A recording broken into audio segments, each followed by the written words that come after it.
There thus are a multitude of federal, state, and local welfare programs to assist the poorest in our society. We break these programs down into the type of benefit that is given.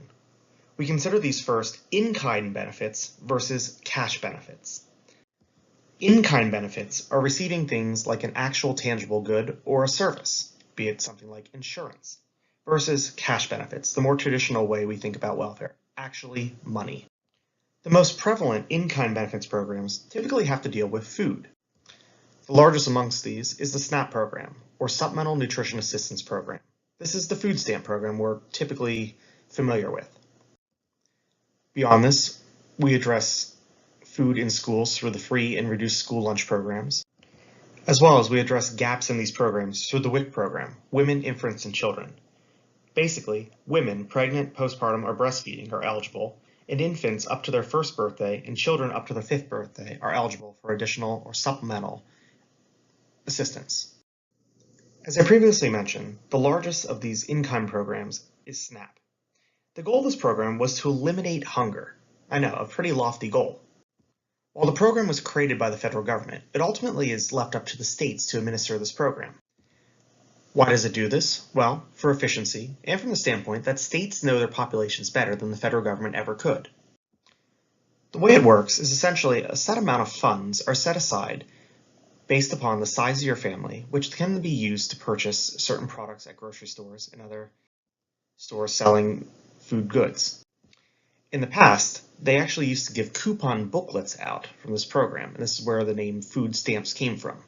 You receive booklets of stamps based upon different colors, red meat, blue dairy, green vegetables, etc., which you could then exchange at grocery stores for certain quantities of those products. Today, we've made it a little bit simpler. Individuals in the program receive an electronic benefit transfer card, or an EBT card, that can be used like a credit card at most grocery stores accepting of the program. Eligibility for this program is fairly complicated, but it all comes back down to being a means-tested program and based upon income. Further, there's a work requirement towards it. You have to be seeking employment. But when considered through the eyes of policy analysis, this program is actually fairly effective and fairly efficient.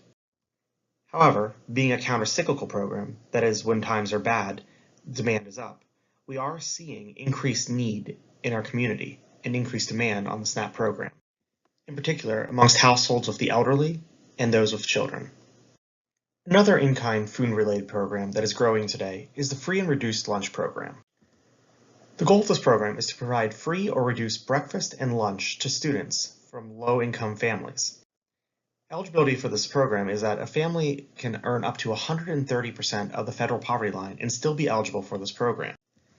Why would we do this? Well, we view this, remember, education as a positive externality. In this case, there are studies that link hunger to behavioral, cognitive, and academic performance in children.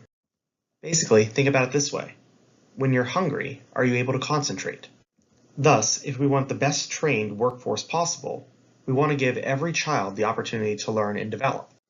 And thus they can go out there, get a job, earn money, pay taxes, and benefit our economy and society as a whole. Again, it's the positive externality. The sad reality, however, that almost half of all children that are actually eligible for free or reduced lunch don't receive it. Much of this comes down to the stigma attached to actually receiving welfare and disparities in education in terms of actually knowing if you are eligible for the program. Beyond the in-kind benefits, we're also concerned with cash benefit welfare programs. The largest of these programs today is known as TANF, or Temporary Assistance for Needing Families. It was previously known as Aid to Families with Dependent Children. It originated during the Depression, and the goal was to actually help families with children. By providing cash assistance, these families were able to provide the basic needs to their families and to their children at a point in time when income was scarce and jobs were even scarcer. The AFDC, however, had some significant concerns attached to it. There were no expectations for the recipients in terms of work or seeking work, nor the amount of time you could actually be on the program. The program received a certain negative stigma attached to it. Again, this going back to the pull yourself up by your bootstraps mentality. Because of the no expectations, there was almost viewed as a disincentive for people to work, and people grew dependent upon the program. The stigma grew into almost derogatory terms of people on it for long periods of time, being known as welfare kings and queens. Ultimately, this led for a push to reform the welfare system. This thus led to the first major welfare reform in 1996 under the Clinton administration and a Republican-controlled Congress. TANF, or Temporary Assistance for Needy Families, was passed with the goal of reducing the amount of people that were actually on welfare. It put in place work requirements and emphasized personal responsibility. Further, it set a time limit on how long you could actually receive benefits. And it gave the states significant authority in terms of how they ran their own programs. So then, did this welfare reform actually work? Well, it had very high social acceptability. This is how a Democratic president got away with reforming a social program.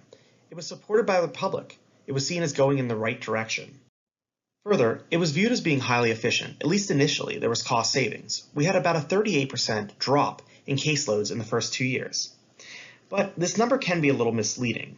Given that the states had flexibility or control over their welfare programs, many states restricted eligibility and basically just cleared the rolls. So that 38% drop you're viewing was viewed as just a drop in eligibility.